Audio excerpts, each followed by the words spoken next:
Bonjour à tous, j'ai été pris de vitesse, ça commence bien l'année. Tous nos vœux aussi, que ce soit une année bénie de la part de notre Dieu. Le contexte n'est pas facile, on en est conscient, mais je crois qu'il faut que l'on garde présent à notre esprit que nous avons un Dieu puissant. Nous avons un Dieu puissant. Ah, extraordinaire, parce que ça c'est la réalité. Nous pouvons traverser des moments compliqués, l'année est passée, elle n'a pas été simple. Plusieurs d'entre nous sont éprouvés, mais nous voulons nous souvenir de la bienveillance de notre Dieu. Nous voulons nous souvenir de sa puissance. Le Seigneur nous dit qu'il tient nos vies dans ses mains. Que peut-il nous arriver ? Certes, nous sommes chahutés de part et d'autre, mais ce matin, nous voulons nous encourager mutuellement à tourner les regards vers le Seigneur et nous souvenir qu'il est le Dieu Tout-Puissant. Je vais prier pour ce culte, on va lire un texte. Et on entrera dans ce temps de louange pour célébrer notre Dieu, nous souvenir à travers la louange et le dire tous ensemble combien notre Dieu est grand. Amen. Seigneur, combien nous te sommes reconnaissants de nous avoir réunis ce matin. Nous voulons mesurer la grâce qui est la nôtre, de pouvoir nous tenir devant toi, toi qui es grand au-dessus de toutes choses, qui règne au-dessus de toutes choses, tu nous acceptes en ta présence. Et c'est un privilège immense. Seigneur, que ce temps soit rempli de toi, rempli de ta présence, de ton esprit. Nous voulons te prier pour tous ceux des nôtres qui sont éprouvés dans leur santé ou éprouvés de toutes sortes de manières. Seigneur, sois à leur côté ce matin, sois leur force, leur secours, leur rétablissement. Nous voulons t'offrir ce temps, Seigneur, pour honorer ton nom, parce que tu en es grandement digne. Amen. Amen. On va lire ensemble une partie du psaume 34. Ce psaume nous dit « Je bénirai l'Éternel en tout temps ». Sacré défi à notre temps. Je bénirai l'Éternel en tout temps et à jamais mes lèvres le loueront. Mon sujet de fierté, c'est l'Éternel. Que les humbles l'entendent et qu'ils se réjouissent. Et c'est l'invitation que l'on veut se donner mutuellement ce matin. Venez proclamer avec moi que l'Éternel est grand. Amen. Exaltons-le ensemble. Je vous invite à vous lever et que ce matin nous puissions véritablement louer notre roi des cieux.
aussi.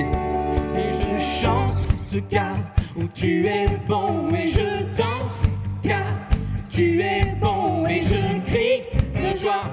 Tu es bon, et tu es bon pour moi. Et je chante car tu es bon, et je danse car tu es bon, et je crie de joie. Tu es bon pour moi.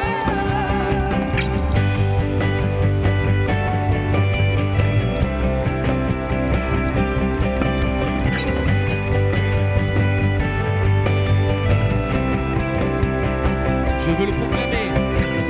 Je veux le proclamer du sommet des montagnes. Sa grâce est sans limite, sa bonté sans égal. Ta tendresse m'envahit, ta bonté me poursuit, ton amour m'émerveille. Et je chante. Car tu es bon, et je danse, car tu es bon, et je crie de joie. Tu es bon pour moi. Et je chante car tu es bon, et je danse, car tu es bon, et je crie de joie. Tu es bon pour moi.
élever notre voix vers toi. Béni soit ton nom, là où tu donnes de l'abondance et déverses ta bienveillance. Béni soit ton nom.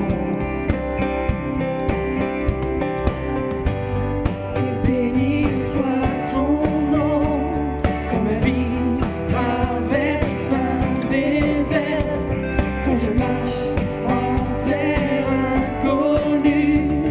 Béni soit ton nom. Tes bienfaits, Tes bienfaits font naître en moi des chants de louange. Et même au cœur de la nuit, Seigneur, je redis et proclame ensemble. béni soit le nom du Seigneur, béni soit ton nom, béni soit le nom du Seigneur, béni soit ton nom glorieux.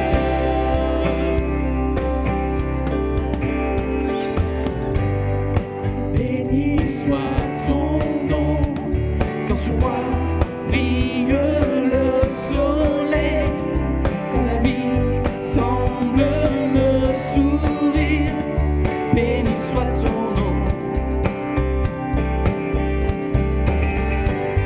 Et béni soit ton nom, sur la route semée de souffrance, si mon doute d'offrir ma louange. Béni soit ton nom.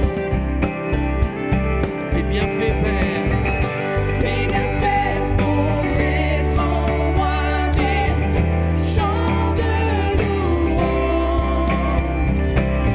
Et même au cœur de la nuit, Seigneur, je redirai béni, béni soit le nom du Seigneur, béni soit ton nom, béni soit le nom du Seigneur, béni soit ton nom glorieux. Béni soit le nom du Seigneur, béni soit ton nom, béni soit le nom du Seigneur, béni soit ton nom glorieux. Tu donnes et tu reprends, tu donnes et tu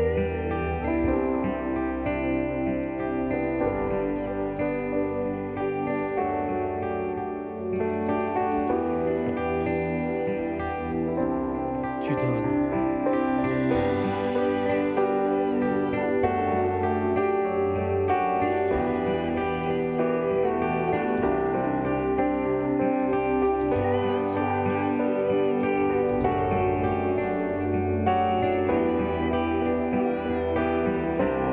Tu donnes.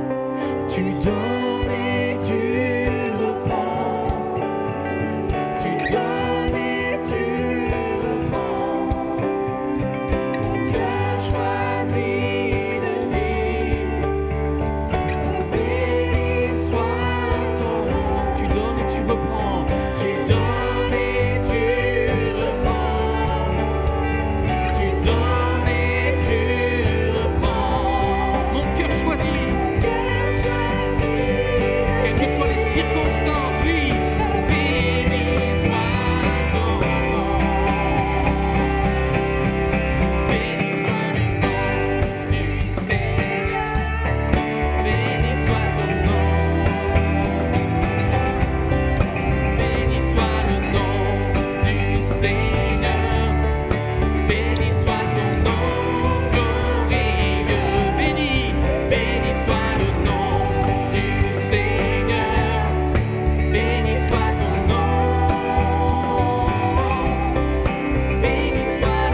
Béni soit ton nom. Chante, Église, chante.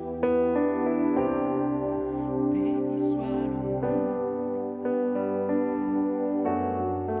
Béni soit ton nom glorieux. Béni soit le nom du Seigneur. Béni soit ton nom.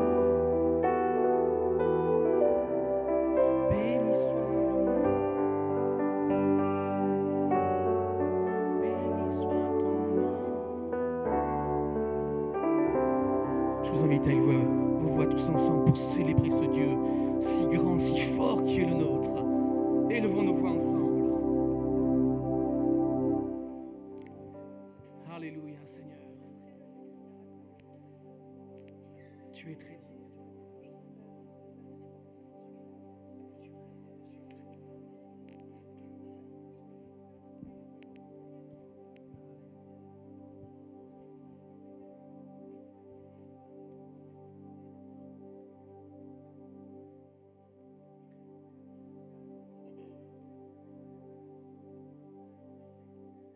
Alléluia. Nous voici là vers toi pour te célébrer, Seigneur. Raconter toute ta bonté, ta bienveillance. Oui, tu règnes au-dessus de toutes choses, Seigneur, et c'est là notre sécurité, notre force. Seigneur, je te loue de toute mon âme, de tout mon cœur.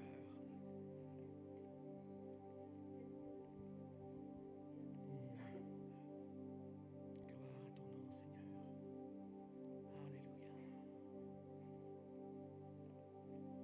Alléluia. Gloire à toi, Seigneur.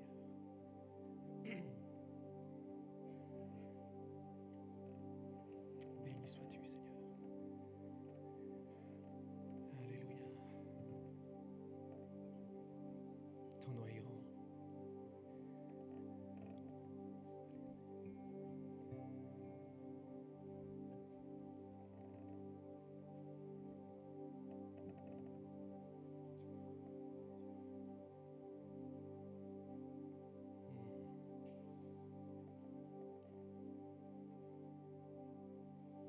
Gloire à ton nom. Je crois qu'on va pouvoir laisser aller les enfants, si c'est prévu.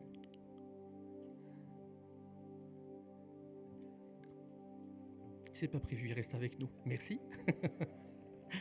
Le souci de l'exactitude. On va poursuivre. Tu peux afficher le texte.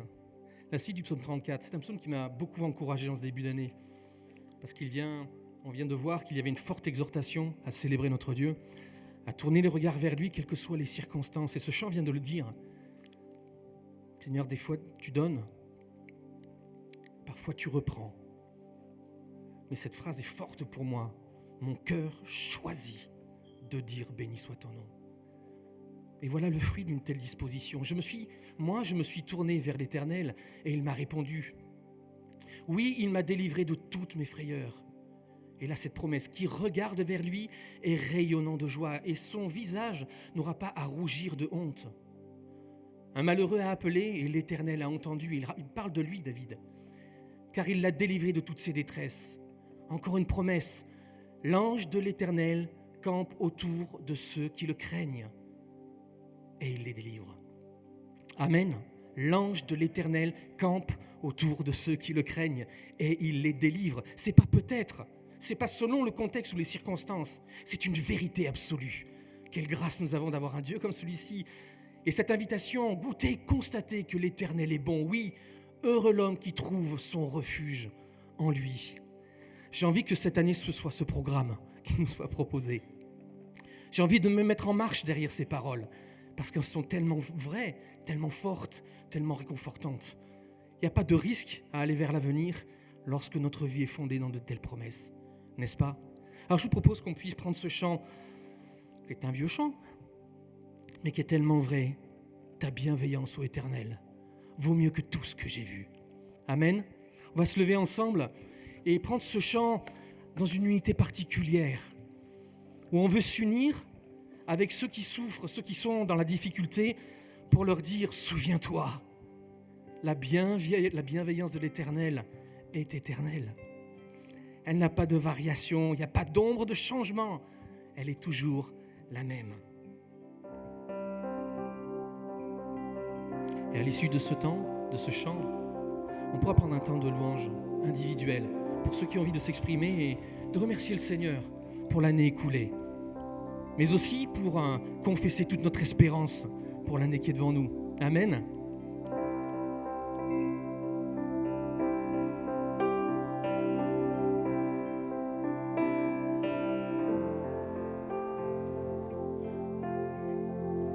J'écouterai ce que dit Dieu, car il est droit pour qu'il écoute.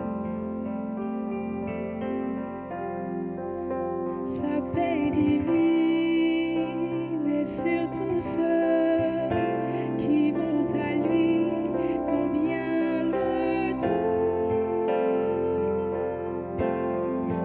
Fidèlement, je veux le suivre, je veux marcher dans ses sentiers. Il est la main qui me délivre de la folie de mes projets. Ta bienveillance, mon éternel, vaut mieux que tout ce que j'ai vu. Ma délivrance est sous ton aile, sur le rocher de ton salut. Ta bienveillance, mon éternel, vaut mieux que tout ce que j'ai vu. Ma délivrance est sous ton aile, sur le rocher de ton salut.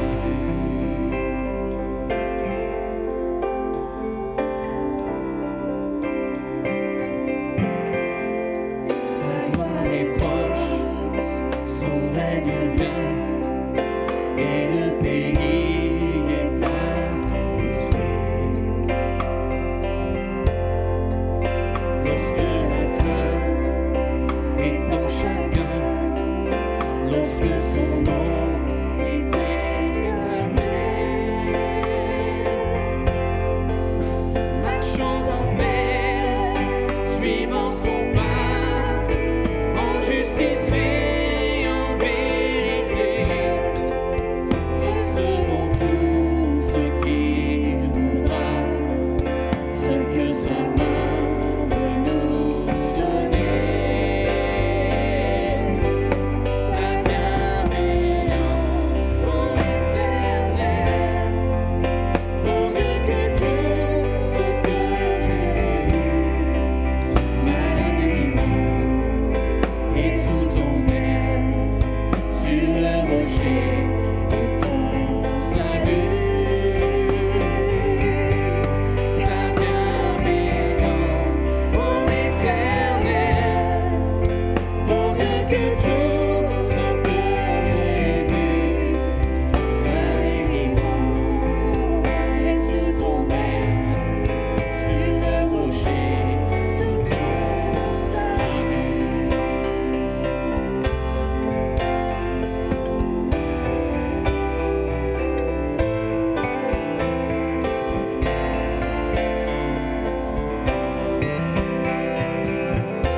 Ta bienveillance, Seigneur.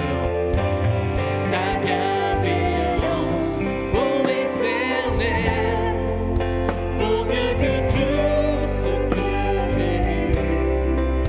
Ma délivrance est sous ton aile, sur le rocher de ton salut. Ta bienveillance, mon éternel, vaut mieux que tout ce que j'ai vu. Ma délivrance est sous ton aile, sur le rocher de ton salut.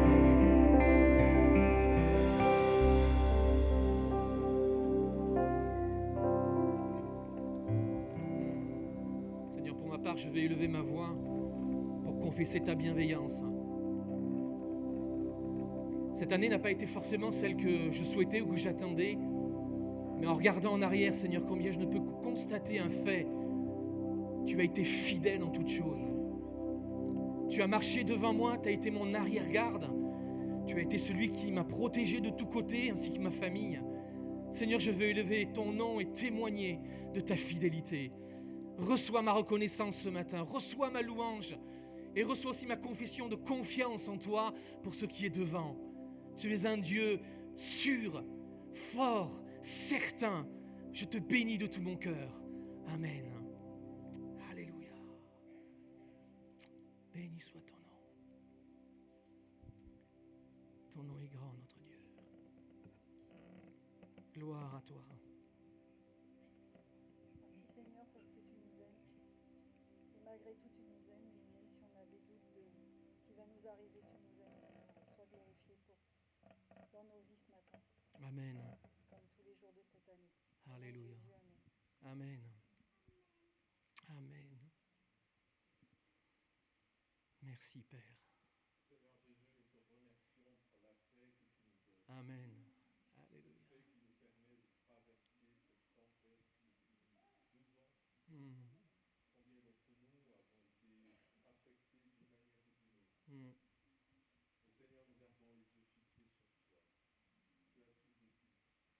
Tu as tout connu à l'avance. Et Seigneur, nous sommes tellement reconnaissants que tu es ce Dieu ressuscité qui nous donne l'espérance de la vie éternelle. Et Seigneur, oui, cette paix, nous voulons puiser Amen. pour cette année qui vient.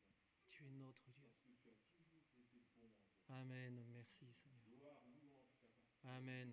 Ton esprit Amen. nous remplit. Alléluia. Cette assurance pleine et entière que ton amour pour nous durera à jamais. Amen. Merci Père. Merci notre Dieu. Amen.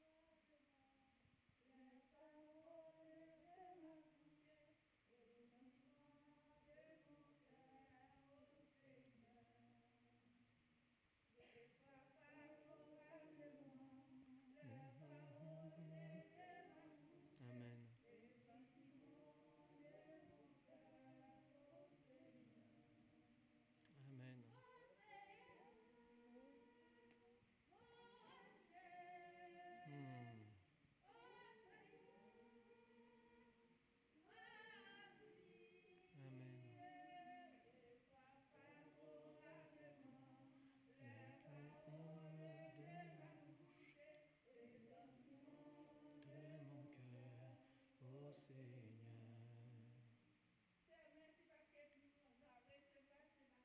Aïe, amen.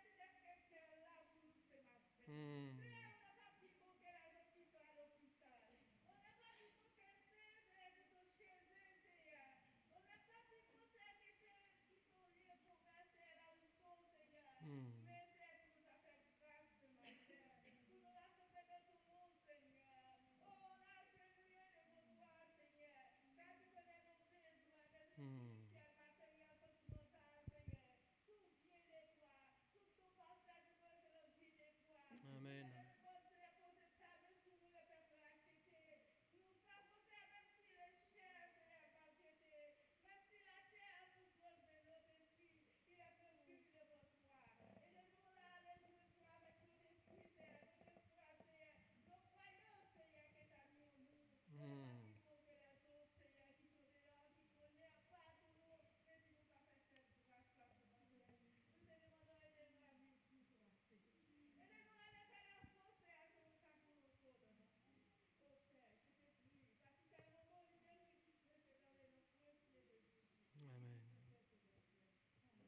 Tu es digne, Seigneur.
L'ange son de l'univers, les astres que tu as créés,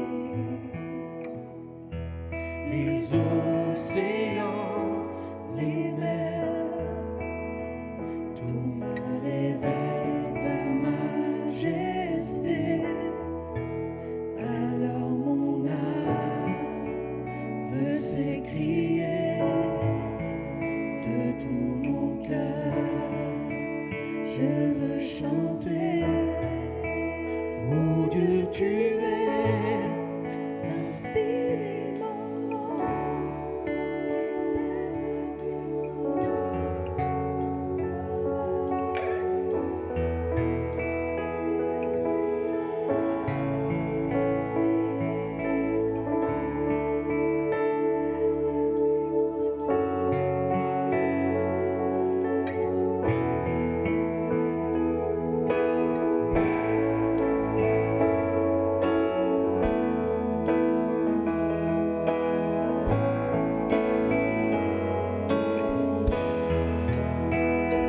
quand je songe que tu m'as fait, que tu t'es révélé à moi, que pour moi tu as tout créé, tout me révèle ta bonté. Alors mon âme veut s'écrier de tout mon cœur, je veux chanter. Alors mon âme veut s'écrier de tout mon cœur, je veux chanter. Oh Dieu, tu es infiniment grand, éternel, puissant, roi majestueux. Oh Dieu, tu es infiniment grand, éternel, puissant, roi majestueux.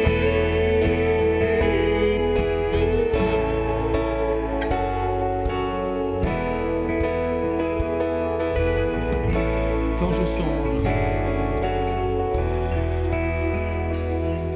je songe que tu m'as fait,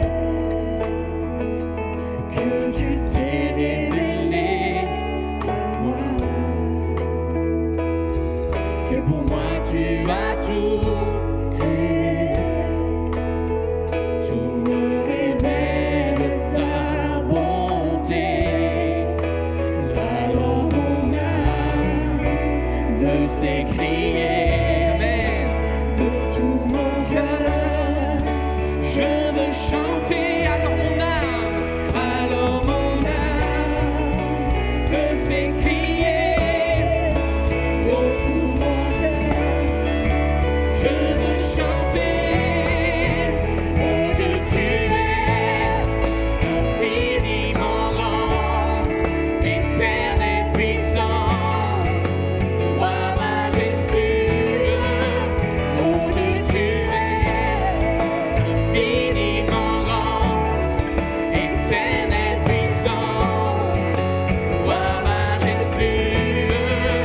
Oh Dieu, tu es infiniment grand, éternel, puissant, roi majestueux. Oh Dieu, tu es infiniment grand, éternel, puissant, roi majestueux.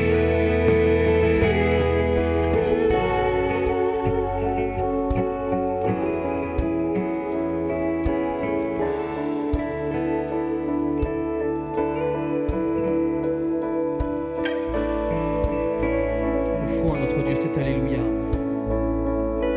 comme une action de grâce. Alléluia.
maintenant.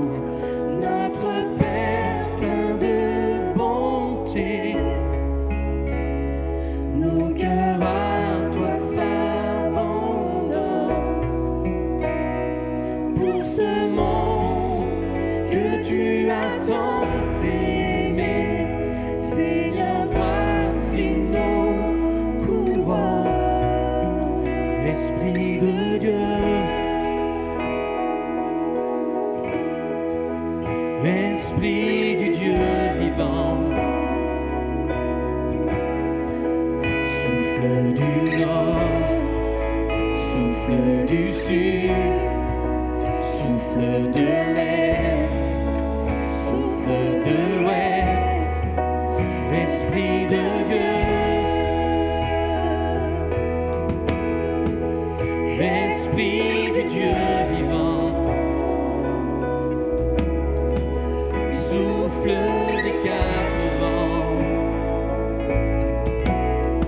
descends sur nous.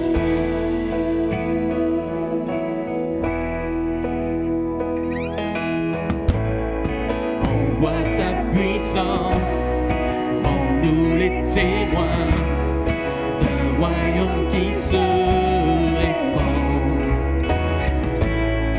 Fais brûler nos cœurs au sein des ténèbres, comme un phare dans l'océan. Envoie ta puissance, rends-nous les témoins d'un royaume qui se répand. Fais brûler nos cœurs au sein des ténèbres, comme un phare dans l'océan. Notre Père plein de bonté, Dieu de tendresse et de grâce, pour ce monde que tu as tant aimé, fais briller sur nous ta face. Esprit de Dieu, Esprit de Dieu vivant,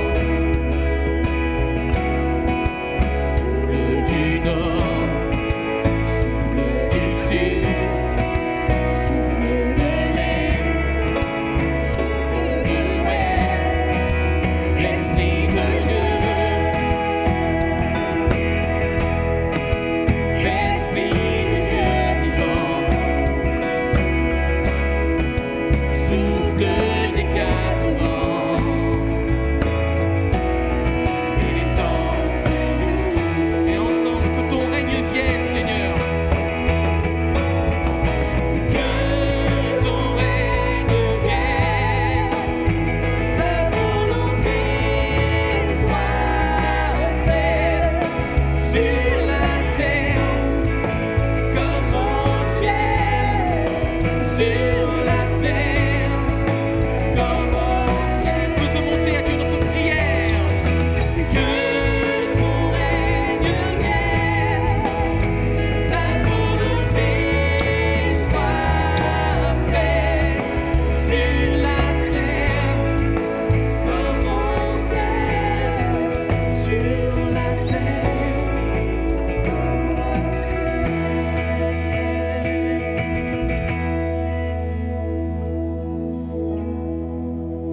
Amen.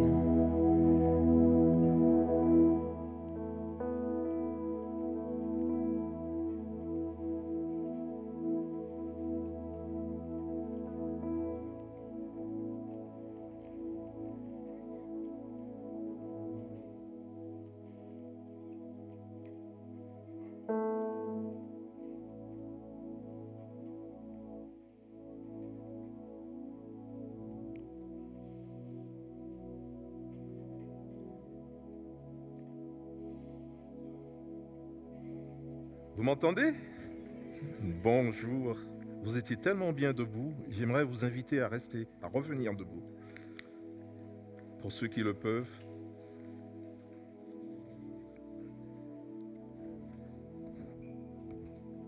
Et je vous inviterai pour cette première de l'année à prendre un temps. Tout le monde n'a pas pu prier ce matin, faire entendre sa voix au Seigneur. Peut-être que vous aviez le cœur serré ce matin. Peut-être que les nouvelles n'étaient pas bonnes à la maison, dans l'entourage. Peut-être que voilà, vous êtes dans l'incertitude pour les jours, les semaines qui viennent. J'aimerais qu'ensemble, nous puissions, dans le secret de notre cœur, nous présenter devant le Seigneur. Lui dire ce qui nous fait mal, là, maintenant. Et puis, qu'il nous libère pour que nous puissions humblement recevoir sa parole ce matin. Vous voulez faire ça quelques secondes?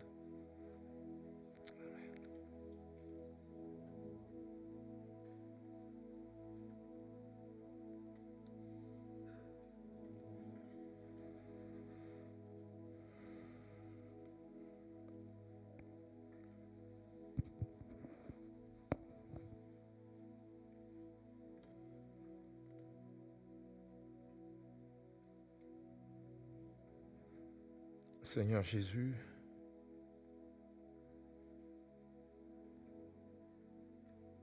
l'Église est à toi. Elle veut se donner entièrement à toi.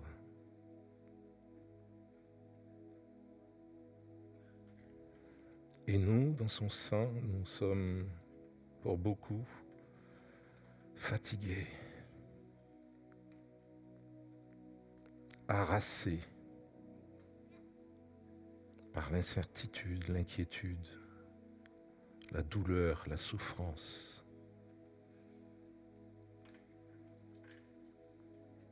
Par le mal.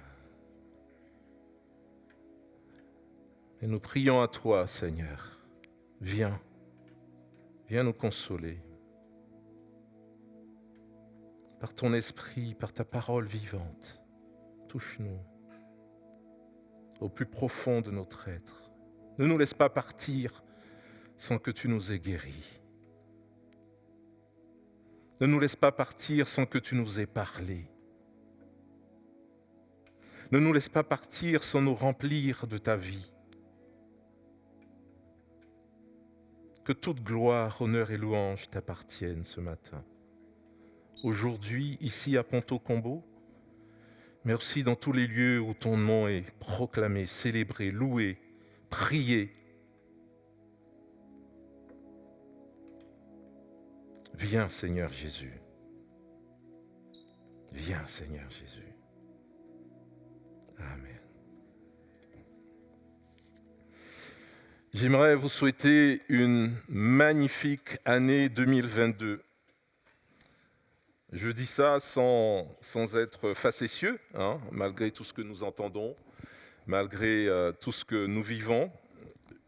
Dieu a une manière très particulière de nous toucher, de nous parler. Lorsqu'on a programmé les prédications, il se trouve qu'aujourd'hui, c'était mon tour, comme ça, c'est tombé pour moi. Et c'est intéressant à deux niveaux. C'est que premièrement, tous nos pasteurs ont été malheureusement infectés cette semaine. Et ils nous manquent. Et nous prions pour eux, pour leur rétablissement et que le Seigneur les remette sur pied très vite. Parce qu'on a besoin d'eux. La deuxième chose, c'est qu'il se trouve que le 2 janvier est exactement la date de notre anniversaire de mariage. Et donc, je voudrais vraiment rendre un hommage à mon épouse qui, depuis 31 ans, me supporte. Merci, ma chérie. Merci de faire de moi un époux heureux. Merci de faire de moi un père heureux, comblé. Merci d'être ma compagne avec le Seigneur tous les jours. Voilà ce que je voulais dire ce matin. Donc... Ah oui, j'ai oublié. Je t'aime, mon amour.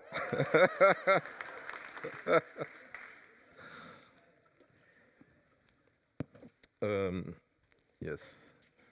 Alors, bon, c'est fait. Ah, mais c'est une vraie joie, vraiment. C'est pas sans difficulté de la vivre. Si vous me connaissez, demandez-lui. Ah, ok.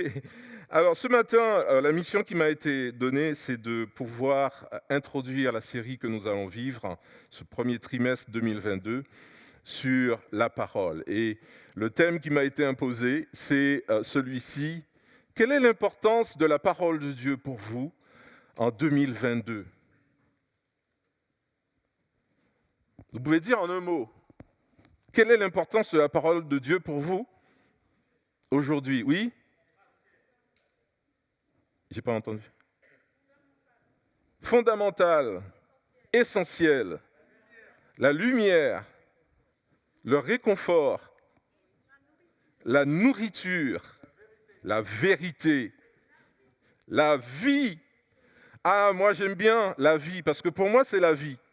La parole de Dieu, c'est la vie. Et je vais vous montrer pourquoi. Regardez, lisons la parole de Dieu. Jean, chapitre 1 et le verset 4. Et vous serez content que la parole de Dieu, c'est la vie pour moi. Vous allez voir pourquoi.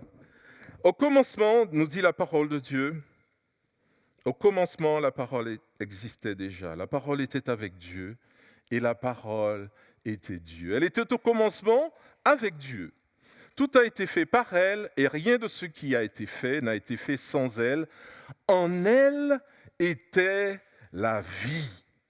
Et cette vie était la lumière des êtres humains. La vie.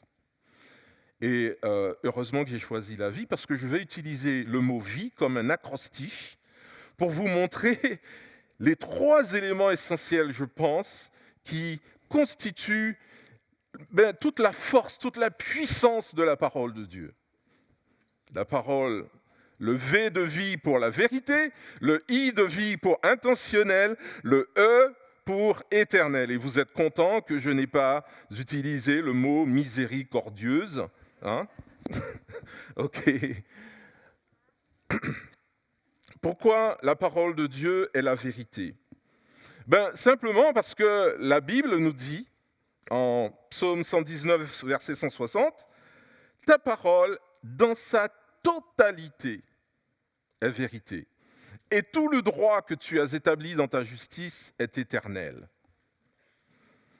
Jésus lui-même va confirmer dans sa dernière prière pour ses disciples que la parole est la vérité. Et il dit de ses disciples, ils n'appartiennent pas au monde en priant, comme moi-même, je ne lui appartiens pas. Consacre-les par la vérité. Ta parole est la vérité. Comme tu m'as envoyé dans le monde, moi aussi je les y envoie. Ta parole est la vérité. Maintenant, vous pourriez me dire, Jean-Luc, c'est une forme de pensée circulaire. C'est pas parce que je vous dis que je dis la vérité que c'est la vérité. Vous êtes d'accord avec moi? Okay. Donc, il faut qu'on se mette d'abord d'accord sur ce qu'est la vérité. Il y a beaucoup de sages, beaucoup de philosophes, de personnes intelligentes, très très intelligentes, qui réfléchissent sur la question et qui arrivent pour beaucoup à la conclusion que la vérité, vous savez, c'est pas toujours très facile à définir. On ne sait pas vraiment ce que c'est la vérité, vous savez, avec la pipe et tout.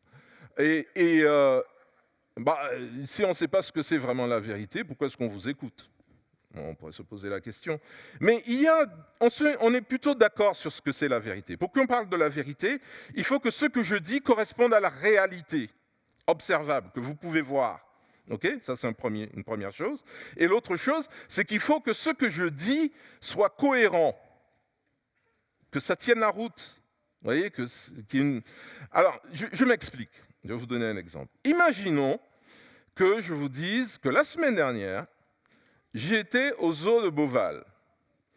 Et au zoo de Beauval, qu'est-ce que je vois?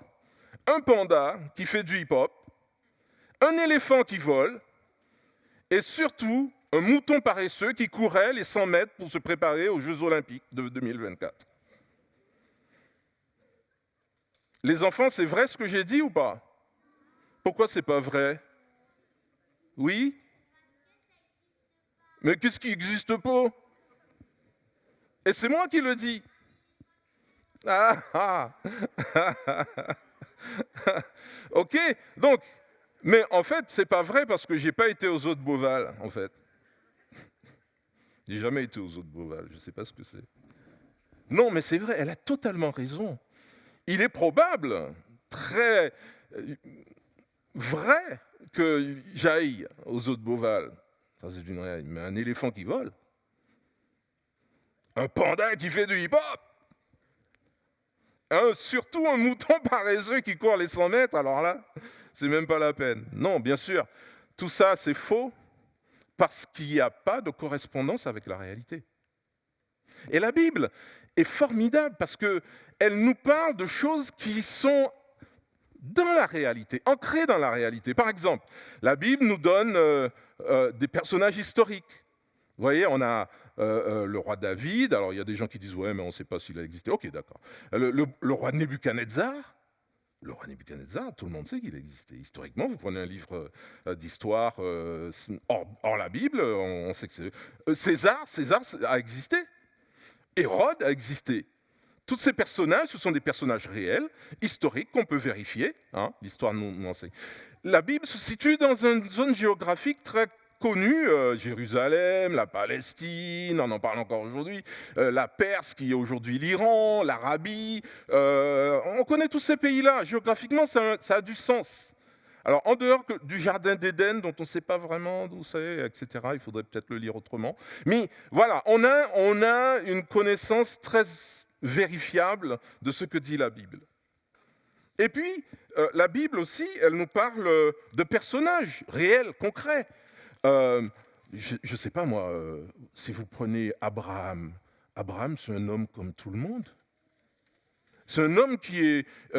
alors bon, c'est vrai, il avait un peu plus d'argent que beaucoup d'entre nous, mais c'est un homme avec sa complexité, et nous l'appelons le père de la foi. Mais vous savez qu'Abraham, c'était quand même un homme qui a présenté sa femme comme étant sa sœur pour ne pas se faire trucider. Il l'a fait une fois, 2 fois même. Une fois, c'est un accident, mais 2 fois quand même. Là, pour un homme spirituel. Et donc la Bible nous présente les humains avec leur complexité, avec leur petite, le côté bien, mais pile ou face, etc., comme nous. Exactement comme nous. Et la Bible nous parle de la morale, le bien, le mal, très clairement, tout est clair, précis. Mais ce que la Bible nous donne en plus, c'est quelque chose de beaucoup plus extraordinaire. Elle nous emmène, elle nous fait sortir du monde 3D et elle nous amène dans le monde 4D, où le miraculeux a lieu au milieu de toutes ces choses très prévisibles, contrôlables, observables, prouvables, etc. Prenez la Noël, par exemple. On a célébré la Noël. Tout le monde a eu ses cadeaux à Noël? Oui, c'était bien?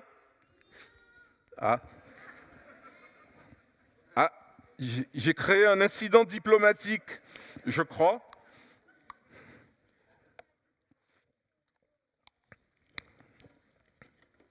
Mais la Noël, vous savez, c'est un paquet cadeau plein de miraculeux.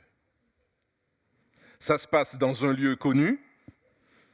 Ça se passe avec des personnages qu'on peut connaître, qu'on comprend, un aubergiste, des bergers, une jeune femme, son mari, des animaux qu'on connaît, qui dansent pas du hip-hop. Et on a tout ça qui est là. Et en même temps, on a quelque chose de miraculeux, de splendide, d'extraordinaire qui se passe. On a la parole de Dieu qui devient chair. Elle devient humaine. La parole éternelle de Dieu prend forme et devient un petit bébé qui sort du ventre d'une jeune femme vierge, tombée enceinte, personne ne comprend comment. Seule elle et son mari savent que c'est un miracle de Dieu. Et donc, Jean, le chapitre 1er, le verset 1, nous dit ceci. La parole a été faite chair, elle a habité parmi nous, pleine de grâce et de vérité. Et nous avons contemplé sa gloire, une gloire comme la gloire du Fils unique venu du Père. Et Jésus, plus tard, va confirmer qu'il est vraiment la vérité, lui incarné, en disant à Thomas, son disciple, Jean 14, verset 6, « Je suis le chemin, la vérité et la vie. Nul ne vient au Père que par moi. » Jésus, la parole de Dieu, devenue chair, vous savez, emmailloté dans cette crèche qui est devenue plus tard un adolescent, plus tard un jeune homme, et puis ensuite un homme qui a été crucifié à la croix, couronné d'une couronne d'épines, qui a connu la mort, comme beaucoup d'entre nous la connaîtront de toute manière, tous les humains, la condition humaine la plus parfaite, mais ressuscité des morts, élevé à la droite de Dieu le Père, pour nous donner la grâce surabondante de Dieu, jour après jour. Et c'est par ce qu'il a accompli, encore aujourd'hui, que Jésus nous démontre qu'il est la vérité. Par les vies transformées qui sont là, ici. Moi, vous, qui croyez en son nom. Jésus-Christ est la vérité, et à ce titre, il connaît la vérité de mon cœur, de votre cœur. Jésus ne regarde pas simplement aux apparences. Il sait où tu en es aujourd'hui, avec lui ou contre lui. Désires-tu connaître réellement la vérité? Parce que les gens intelligents, les sages, les philosophes, peut-être qu'ils lisent la Bible, peut-être qu'ils entendent la parole de Dieu, mais du haut de leur orgueil, ils refusent cette vérité. C'est inconcevable que Dieu puisse devenir un homme. Mais c'est le cœur même de la Bible. C'est l'histoire centrale de la Bible. Que Dieu devienne un homme, prendre la condition de chacun d'entre nous pour nous sauver du mensonge qui sévit dans ce monde, pour nous sauver, nous amener à quiconque recherche réellement la vérité dans son cœur. Et cela m'amène à I pour intentionnel. V pour vérité, I pour intentionnel. La Bible a été écrite et a été conservée miraculeusement à travers les temps pour que les hommes et les femmes des nations, des peuples entiers puissent connaître le projet de Dieu pour l'humanité. Et quand je dis que la Bible a été préservée miraculeusement, il y a un incident qui s'est passé dans l'histoire d'Israël. Si vous lisez l'Ancien Testament, vous verrez qu'à un moment donné, le peuple d'Israël a été totalement a été totalement détruit quasiment par Babylone, la ville de Jérusalem en tout cas. Le pays a été ravagé par Babylone et tout le peuple a été fait prisonnier, esclave, au bénéfice de l'empereur, de cette grande puissance économique et militaire de son temps. Et Nebuchadnezzar a fait un truc qui était assez particulier, et ça c'est un jugement sévère de Dieu. Il a demandé spécifiquement à ce que le temple de Dieu soit rasé, que tout ce qu'il y avait dedans soit pris, et que les textes sacrés en particulier soient brûlés, qu'il n'y ait pas un seul exemplaire dans la ville qui soit lisible. Et ça a fait que le peuple d'Israël est resté en totalité 128 ans sans avoir une copie de son texte sacré. 128 ans sans aucune copie disponible. Et puis un jour, un des grands empereurs, le roi des Chaldéens, a dit à un des descendants du peuple d'Israël, surtout un descendant des prêtres, « Va dans ton pays, restaure la religion de ton peuple. » Comment on fait quand on n'a plus de copie? Comment on fait? Eh bien, ce fameux Esdras, qui était le fils d'un prêtre, qui lui-même était le fils d'un prêtre, et qui lui-même était le fils d'un prêtre, connaissait la parole de Dieu par cœur.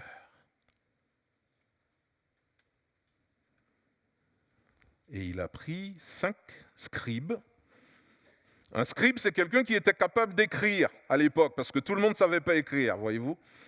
Et donc, il a pris 5 scribes, des gens qui pouvaient écrire fidèlement la parole, et il leur a récité la parole de Dieu pour réécrire les textes depuis la Genèse, le Tanakh, jusqu'au psaume.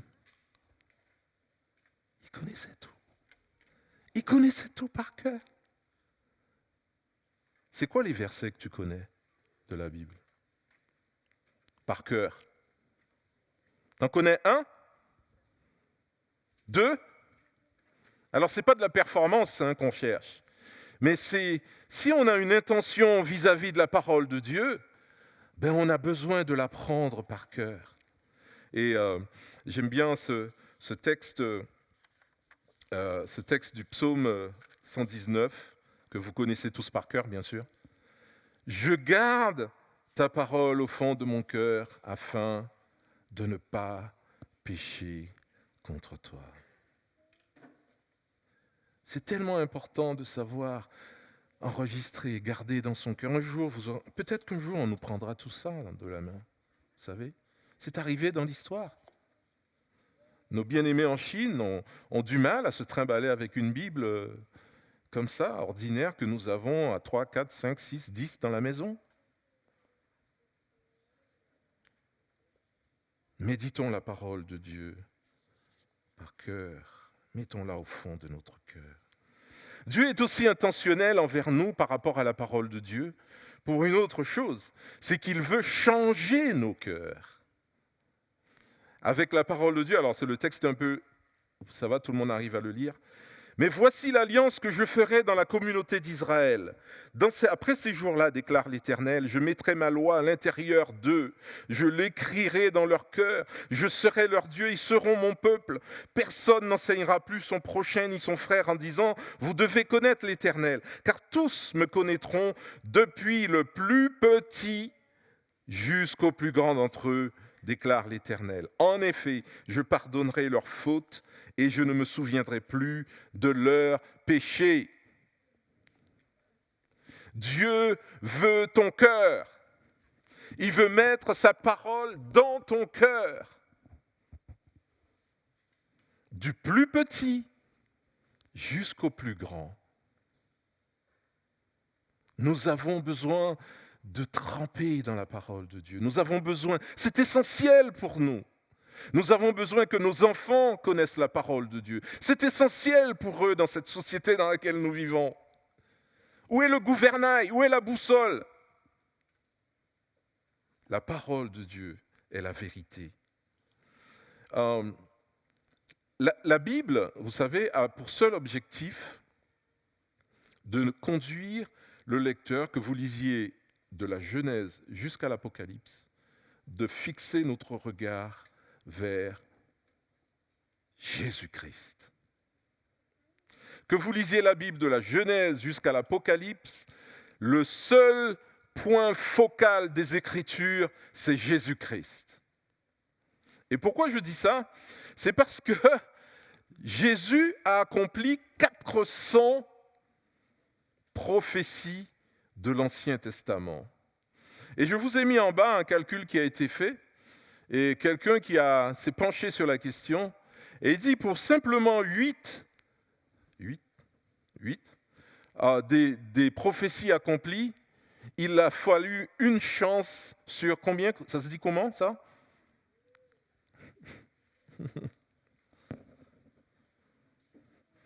Une chance sur 100 milliards. Pour 8 seulement. Et Jésus en a accompli 400. Vous avez plus de chances de gagner au loto toutes les semaines, de l'âge de 18 ans jusqu'au restant de votre vie, que de voir 8 seulement de ces prophéties accomplies. Vous connaissez l'histoire du petit Poucet? Oui? Oui? Qu'est-ce qu'il faisait le petit Poucet?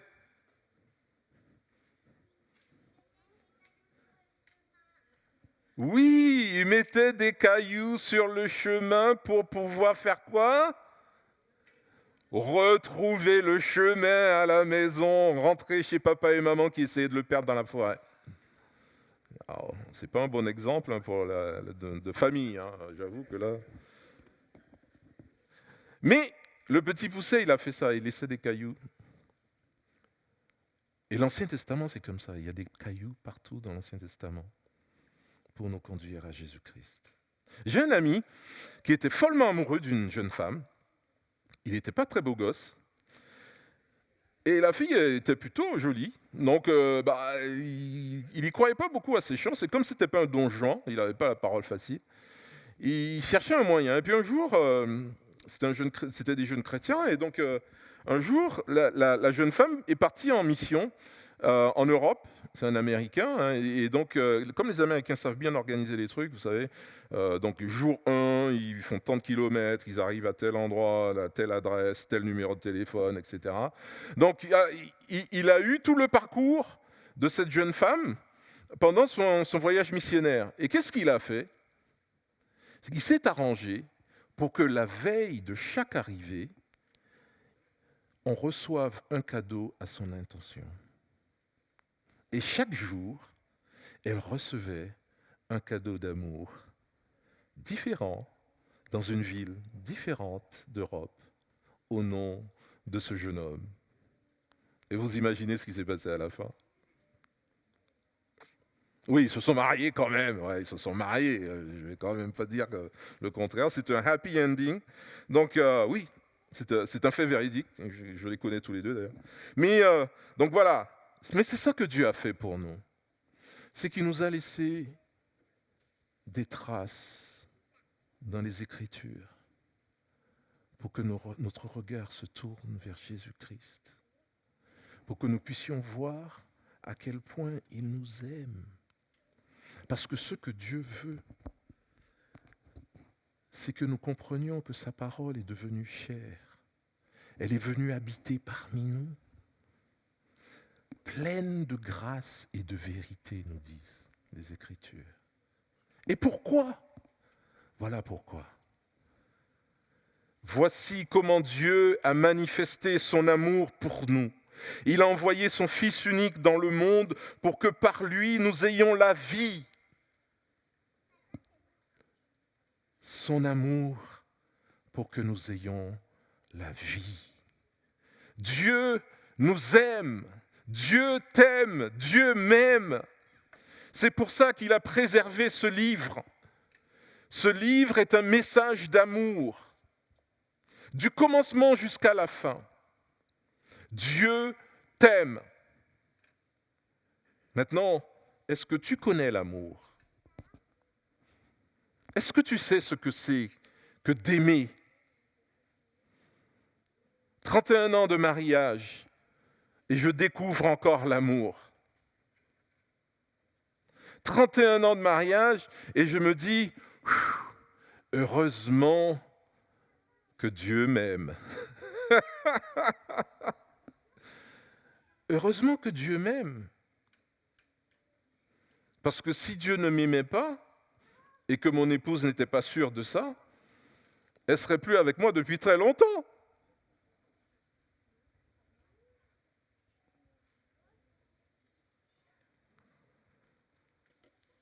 À qui appartient ton cœur? Qui possède ton cœur? Alléluia si c'est le cas. Si ce n'est pas le cas, tu peux aujourd'hui décider que la vérité, la parole de Dieu faite chair, devienne ton amour premier. Et Jésus dit ceci, et cette parole, il faut qu'elle résonne dans ta tête, dans ton cœur. Il dit, tous ceux que le Père me donne viendront à moi, et je ne repousserai pas celui qui vient à moi. Jean 6, verset 37. Je ne repousserai pas celui qui vient à moi. Peut-être que tu penses que tu n'es pas digne de connaître l'amour de Dieu. Dieu ne te demande pas d'être digne de quoi que ce soit. Peut-être que tu penses que tu es un trop grand pécheur, une trop grande pécheresse, que c'est pas vraiment, tu sais pas, l'amour c'est un truc, je sais pas, j'ai déjà été tellement brûlé avec ça, moi j'ai pas envie d'essayer encore un truc. Non. Jésus a les bras grands ouverts pour toi. C'est lui qui veut te recevoir. Et il ne te repoussera pas. Il n'y a pas de râteau avec Jésus. Pas de râteau. V pour vérité, I pour intentionnel, E pour éternel. Et c'est là où le texte est, ma prédication est plus longue parce que c'est éternel. Non.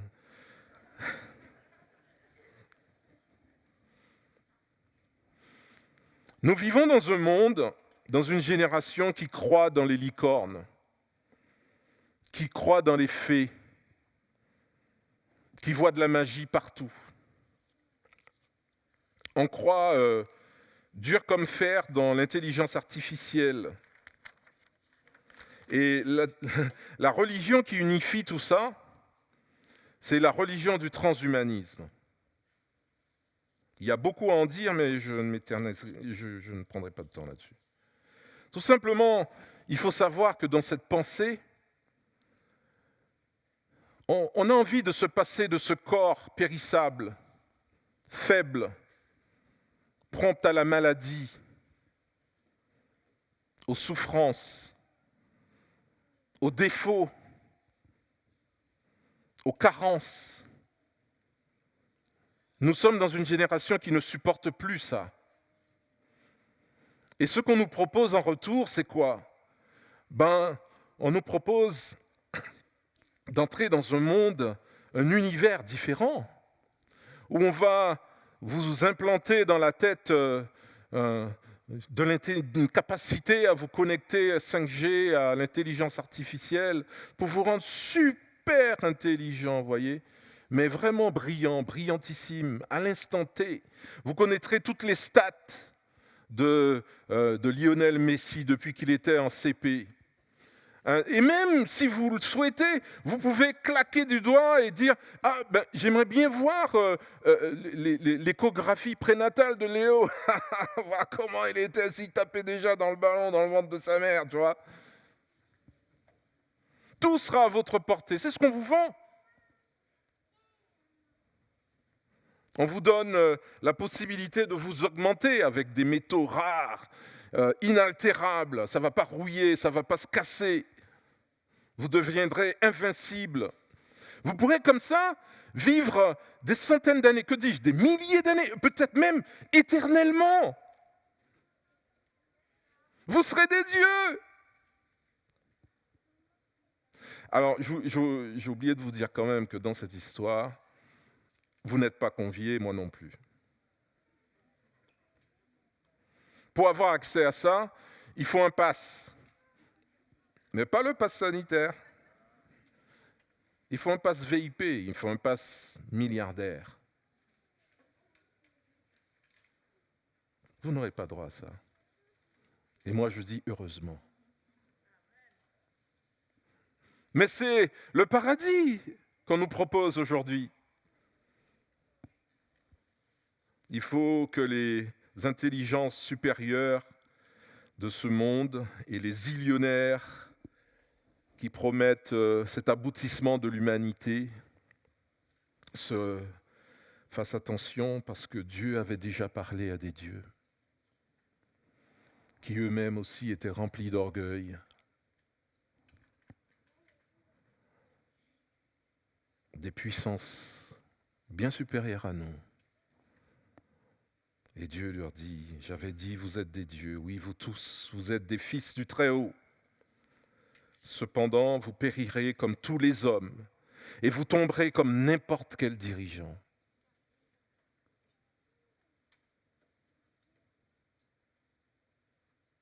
Cette éternité que nous proposent nos grands penseurs scientifiques et technoligarques c'est absurde. Qui veut vivre comme ça? Mais qui? Qui, avec un esprit sain, peut désirer vivre comme ça, avec une puce dans le crâne, pour vous connecter en 5G? Quel délire! Le Dieu, la parole de Dieu, la vérité, la vie est venue dans ce monde et a pris forme humaine, chair, faillible comme nous, sensible à la douleur. Il a souffert à la croix. Il a accepté cette souffrance. Il a accepté la mort. Parce que lui savait nous rendre la vie. Et c'est ce que nous dit la parole de Dieu. Vous voulez avoir la vie éternelle? Alors tournez-vous vers celui qui possède la vie. Tournez-vous vers celui qui vous la donne aujourd'hui, pour toujours. Il n'y aura pas de bug. Il n'y aura pas de hacker. Le Père aime le Fils et a tout remis entre ses mains. Qui place sa confiance dans le Fils possède la vie éternelle. Qui met sa confiance dans le Fils ne connaît pas la vie. Qui ne met pas sa confiance, dans le Fils ne connaît pas la vie. Il reste sous le coup de la colère de Dieu. Qui place sa confiance dans le Fils possède quoi? La vie éternelle, mes amis. Alors oui, j'ai eu le Covid, certains l'ont, d'autres vont l'avoir, certains ont des maladies incurables, d'autres viennent avec des maladies qui font souffrir atrocement. Toutes ces choses-là, c'est la condition humaine. Mais cette condition humaine, notre Dieu l'a acceptée. Et nous devrons honorer cela. Parce que lui a un chemin différent pour nous. Lui a une éternité différente pour nous. Elle est pleine et entière. Il ne la retirera pas. Et il ne la conditionnera pas non plus à votre carnet de chèques. La vie éternelle que Dieu donne, elle est pour quiconque croit. Il dit qui? Qui c'est qui place sa confiance? Qui? Le riche? Le pauvre? Les rois? Les grands de ce monde? Les intelligents? Les brillantissimes?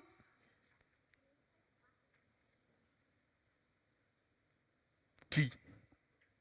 C'est qui? C'est toi? Toi là? Toi au fond? Les petits qui sont là? Les jeunes, les moins jeunes? Les bien portants, les mal portants? C'est nous tous. L'éternité de Dieu est ouverte à tous. Alors oui, la parole est certaine. Et Jésus nous dit ceci, si vous ne croyez pas, il dit « Le ciel et la terre passeront, mais mes paroles ne passeront jamais. » Les promesses de Dieu sont éternelles. La parole de Dieu est éternelle. Celui qui est la parole nous dit que le ciel et la terre passeront, mais ce que lui dit, ça ne passera jamais.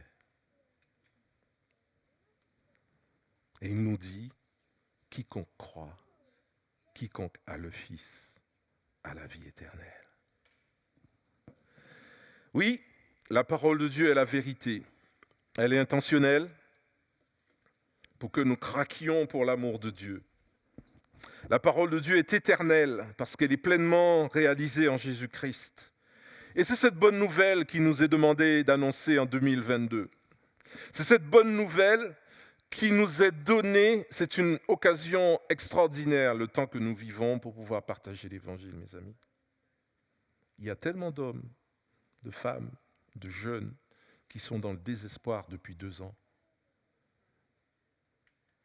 Il y a des gens qui vont tout perdre encore avec les lois qui arrivent. Ça va être compliqué pour beaucoup de gens. Mais nous avons un Dieu qui est sûr. Nous avons un Dieu qui offre des choses que personne d'autre n'offre. La paix, au milieu de ce tumulte, au milieu de toute cette inquiétude ambiante. La vie éternelle. Parce que la mort, ce n'est pas une fin pour nous. Ce n'est qu'un chemin, ce n'est qu'un portail. Dieu a bien d'autres choses de prévues pour nous. Est-ce que tu voudrais, toi, recevoir cette parole de la vie, de recevoir Jésus-Christ, le seul capable de te rendre vivant dans ce monde où on n'entend que des choses qui nous terrifient, qui nous rendent la vie impossible. Lui est là pour te donner la vie, si tu mets ta confiance en lui seul. Et si ce matin, tu souhaites ouvrir ton cœur à Jésus-Christ, si tu veux connaître son amour éternel pour toi, personne ne pourra te l'arracher. Personne ne pourra t'en priver. Il n'y a pas besoin de passe pour avoir cet amour-là. Vacciné ou pas vacciné, il n'y a pas de souci. Jésus nous prend tous. Au bord de la mort, comme dans la fleur de l'âge, il nous reçoit. Es-tu prêt, toi, à aller vers lui? Et si tu veux vivre éternellement par la parole vivante de Dieu, alors, à la fin du culte, je t'invite à venir devant, là. Je serai devant avec les anciens. On va se mettre là pour vous accueillir. On va prendre nos distances, puisque apparemment il faut le faire, hein, si on ne veut pas être trop malade. Nous prierons avec toi pour que ton cœur puisse s'ouvrir à l'amour de Dieu, à la vie. Je vous invite, bien-aimés, à prier avec moi.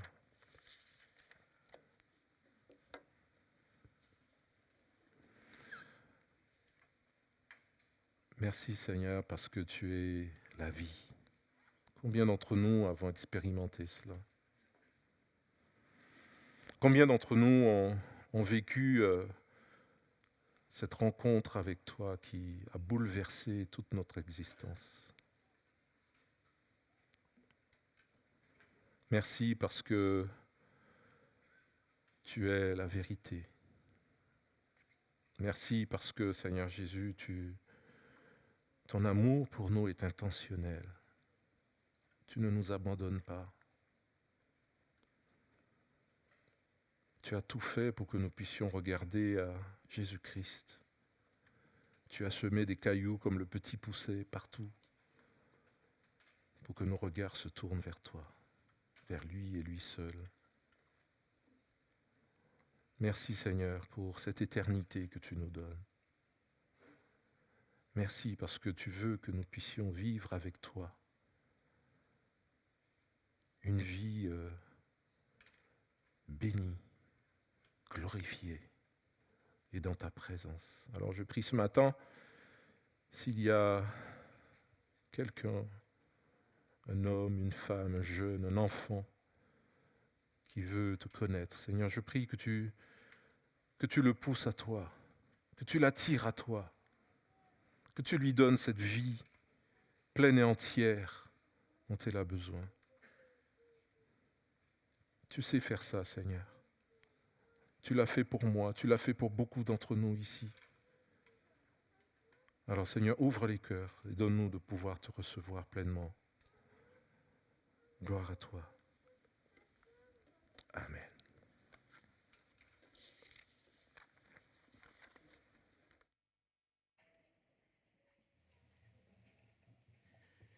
Merci Jean-Luc.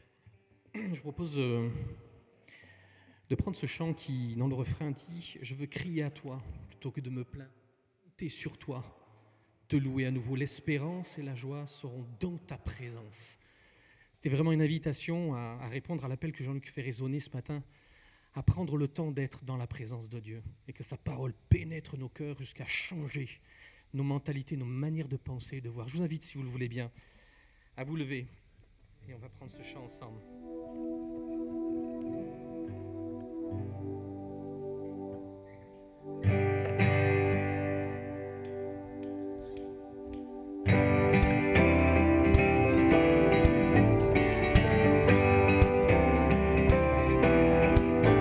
comme soupire une biche après l'eau d'un ruisseau.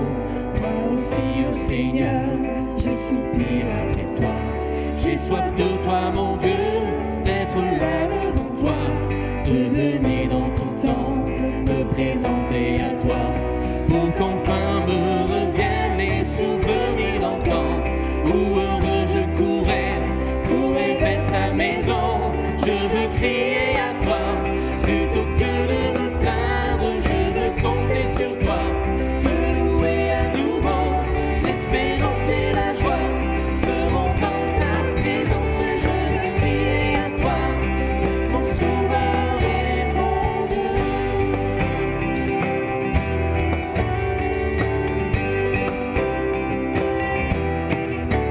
Je voudrais retrouver cet amour et ce feu, encore une fois brûler, être fou amoureux de toi, attaché à tes pas, vibrer à ta parole et au son de ta voix, pour qu'enfin me reviennent les souvenirs d'antan, où heureux je courais vers ta maison. Je veux crier à toi, plutôt que de me plaindre, je veux compter sur toi, te louer à nouveau. L'espérance et la joie seront dans ta présence. Je veux crier à toi, mon sauveur et mon Dieu.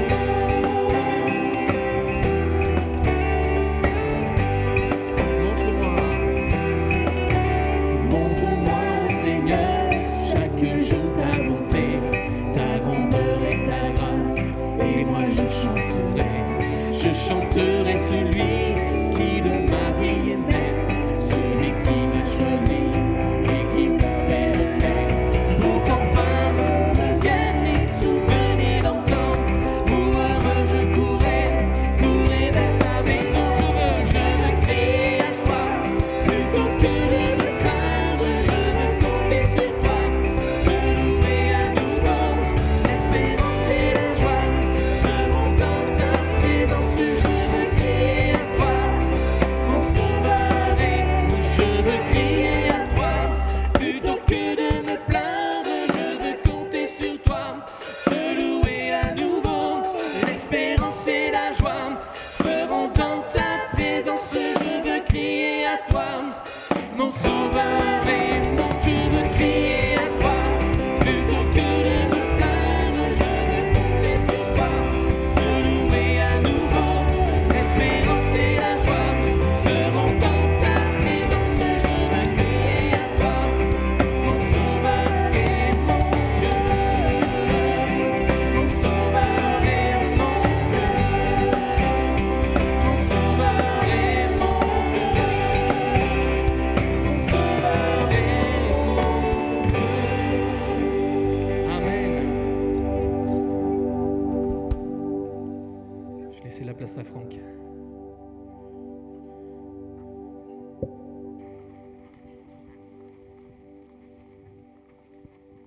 Merci.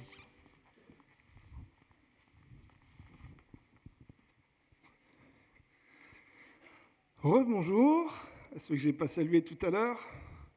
Et voilà, c'est mon tour de faire quelques annonces, puisque vous avez compris, l'équipe pastorale est touchée par le Covid, eux-mêmes ou les enfants. Et donc, ils ne sont pas là ce matin, comme plusieurs d'entre nous. Et donc, c'est une exhortation aussi à continuer de prier les uns pour les autres, que Dieu restaure, qu'il fasse grâce. Et donc, quelques annonces pour ce matin. Avec le contexte sanitaire, ça nous a amené, avec l'équipe pastorale et les anciens, à prendre la décision de remettre en place quelques mesures que vous avez vues déjà en arrivant. La première, ça va être qu'on fait une pause dans les collations. Et donc, on n'aura plus ça pendant quelques temps.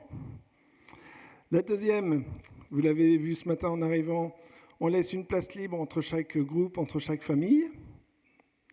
Et la troisième chose, ça va être qu'on reprend les sorties par les issues de secours. Donc, vous voyez, vous êtes rentrés là, on ressort, ça permet d'éviter des contacts prolongés dans des lieux qui ne sont pas ventilés. Une fois dehors, c'est les règles de la préfecture qui s'appliquent et depuis vendredi, en Seine-et-Marne, pour ceux qui ne sont pas de Seine-et-Marne, port du masque obligatoire à l'extérieur. Donc voilà, prenez soin de vous, prenez soin des frères et sœurs. La deuxième conséquence de cette décision, c'est qu'on doit malheureusement décaler notre semaine de jeûne et prière, qui aurait dû démarrer dès demain. On n'a pas de nouvelle date à vous proposer, mais en tout cas, on la repousse. Ce n'est pas une annulation, parce qu'il y a quand même une bonne nouvelle. On va avoir le retour des vitamines du matin. Donc tous les matins, sur la chaîne YouTube de l'Église, ou si vous êtes abonné, vous aurez la notif, sinon vous pourrez aller directement sur le site. On aura la vitamine de l'équipe pastorale pour nous encourager, nous exhorter à un temps de prière, que même si la semaine de jeûne et prière est décalée, on aura une semaine où on pourra prier les uns pour les autres. Je crois que c'est tout. Ouais. Comme la sortie se fait là, vous trouverez les troncs pour les offrandes si vous avez apporté votre offrande pour Dieu, pour le fonctionnement de l'Église. Sinon, sur le site internet, ça continue. Je vous souhaite à tous un bon dimanche, une bonne semaine, pleine de vitamines de vie. Hein, c'est ça, Jean-Luc ? Soyez bénis. Bon dimanche.